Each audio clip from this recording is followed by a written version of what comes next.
Everybody nowadays seems to be talking about Andrew Tate. Andrew Tate, who supposedly got arrested. Andrew Tate, who supposedly was banned off of YouTube. Just getting home. It's been a long night. Got 5 days. On 5 days this week. That's going to be, if in a row, that's going to be pretty shit. Andrew Tate claimed to have been banned from YouTube. When someone gets censored, like for example, during COVID, after Donald Trump was no longer president, you couldn't find him on social media. On YouTube, anytime somebody posted a video, that shit got taken down immediately. If I had done a lot of videos talking about COVID. I work as a nurse. And whenever I would do any of these videos talking about the swabs that they were using, masks, how the immune system works, I never took it. I was against it. And I would come with receipts from studies, universities, reputable places, reputable sources. That shit would get taken down immediately. It'd be up maybe a day. Maybe. I have a small channel. That shit would get taken down immediately. Or it would get flagged. Medical misinformation. And I'd be like, I'm a nurse. And I would come with all the links. But look, I always leave my links at the bottom. Or at the very least, I will flash the article across so people can look it up. And I would appeal always. I would always appeal. And I would give detail about how I was not spreading medical misinformation. But it didn't matter. That shit got taken down immediately. And a lot of people found that to be so. There were doctors that were being censored, being threatened by the state. Going to take your license away if you speak against what we're saying the narrative is. That's real censorship. Andrew Tate claims to have been censored by YouTube, claims to have had his channel taken down. That dude is everywhere on YouTube, on Instagram, you name it. Everywhere. Making appearances on podcasts. I'm like, this does not sound like a person who is being censored. This sounds like someone who is being promoted, not censored. How would a man who supposedly is fighting the Matrix be everywhere on social media? The cathedral utilizes social media very well. That's how Donald Trump was able to get in office, because when he ran in 2016, Donald Trump utilized social media. And the cathedral really wasn't all about social media. That's how Donald Trump ran. And that's why after he ran and won, you saw how quickly Twitter changed. They started censoring everybody, election fraud, all that shit. You came with receipts, boom, fuck up out of here. Not so with Andrew Tate. That dude is everywhere. Everywhere you look on YouTube, that dude's face is everywhere. Old videos, new videos, making appearances on mainstream media. How is that a person who is fighting the Matrix? That sounds like somebody that's being promoted by the Matrix, not somebody that is fighting the establishment. How is he fighting the establishment? Is he saying something that is profoundly different than what many other red pill people have talked about? It's just his delivery system is what irks people. And you have a lot of soft people. You have a lot of communists and a lot of socialists in America who want equality. And of course, if you even remotely push back, the NPCs come out in force. I don't see him as someone who is pushing back against the Matrix. This is a guy that made his wealth by promoting pornography. And pornography is detrimental to young men. This is a guy who scams people with his Hustlers University. And it's all bullshit. A simple Google search will sufficely show that. And this man is also a fornicator. He claims to believe in God and serve God, and then he turned around and spat on Islam, while at the same time living a life of fornication, which is explicitly against both the Bible and Islam. But it sounds good. It sounds good. It's a nice story. It's a nice story about a charismatic guy who knows how to manipulate young men. And that's all that he is.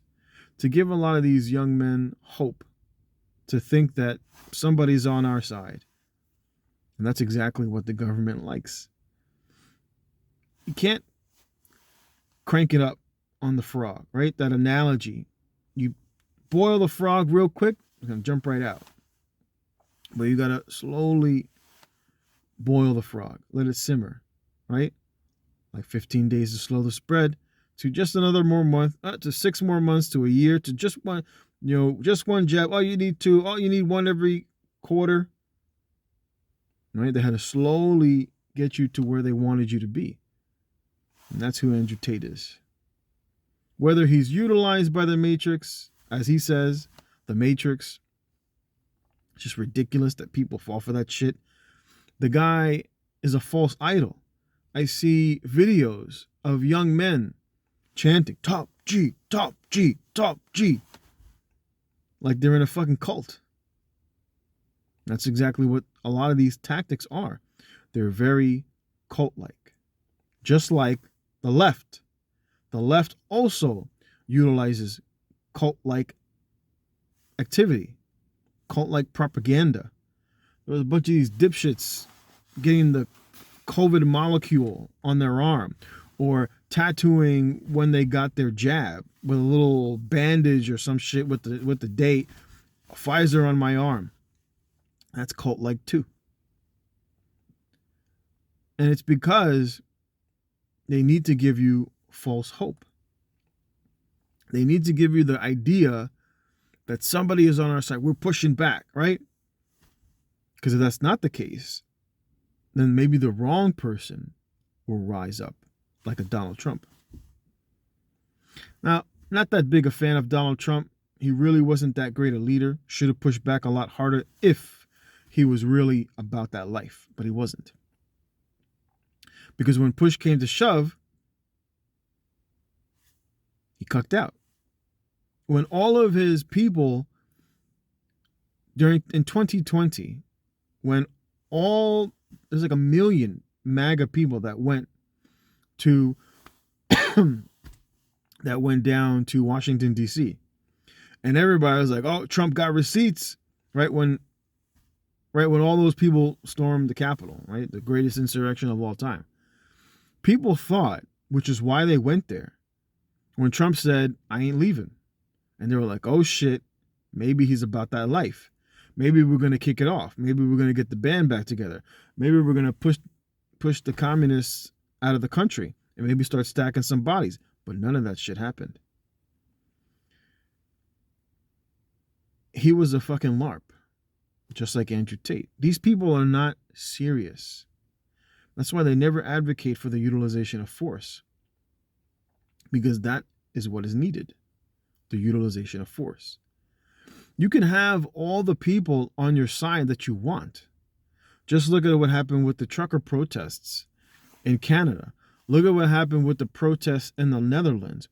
When the police come out and they want to start roughing people up, if you're not willing to fight back, you already lost.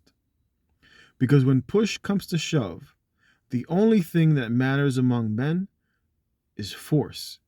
Because men understand when logic and reason fail. And I've said this in many of my videos. When logic and reason fail, the only thing that remains is force.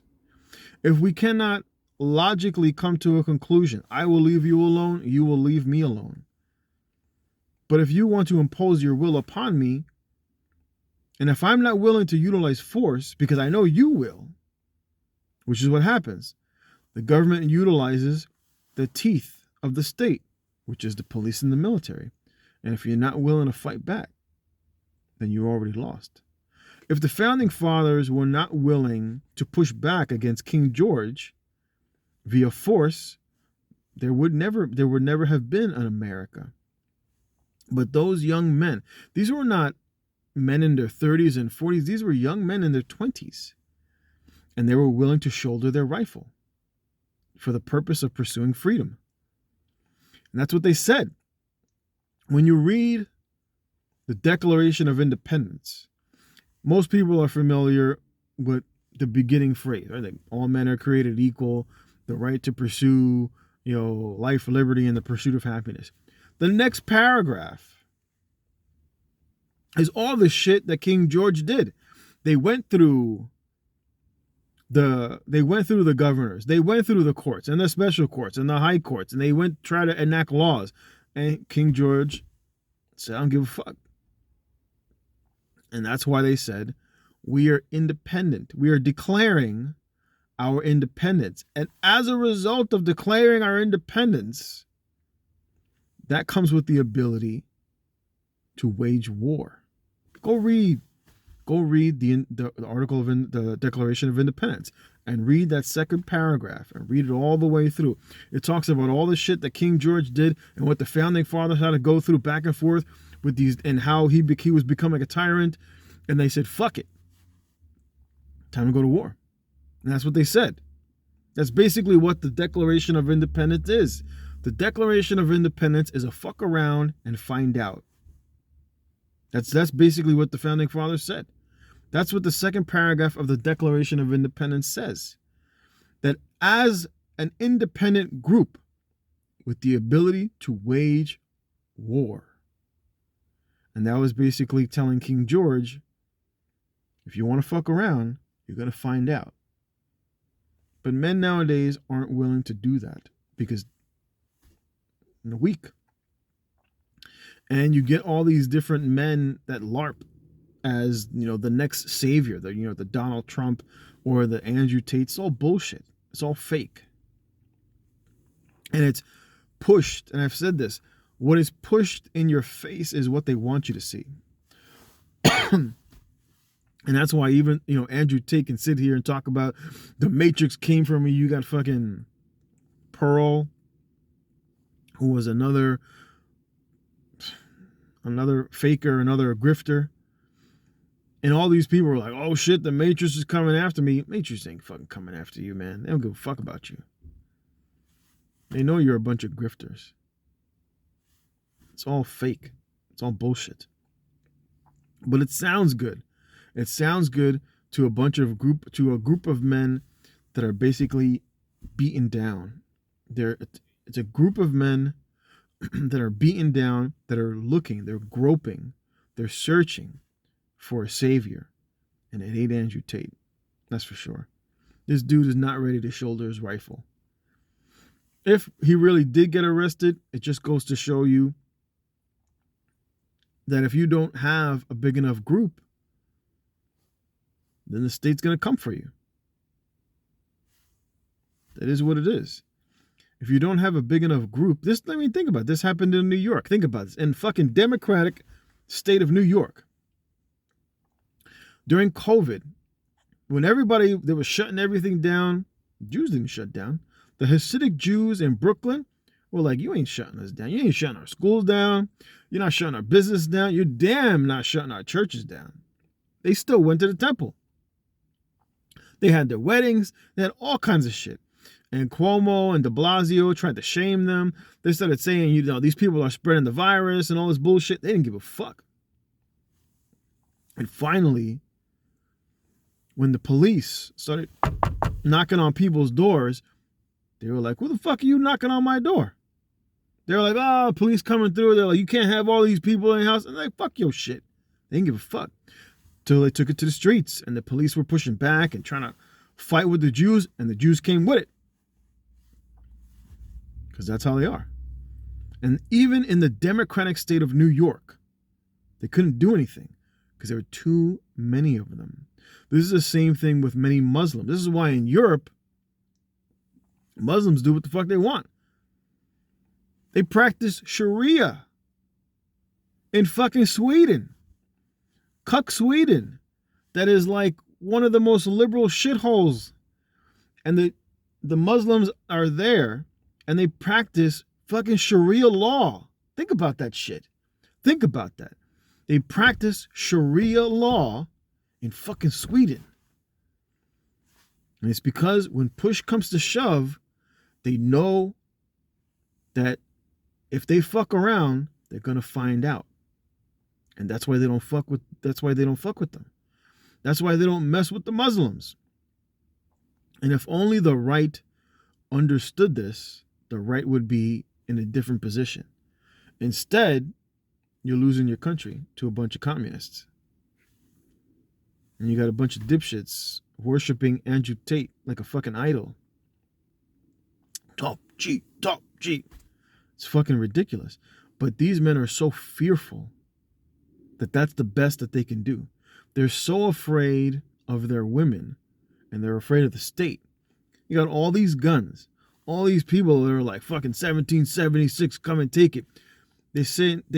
How many times have you heard someone say, oh, I'm just going to say I lost it in a boating accident, officer?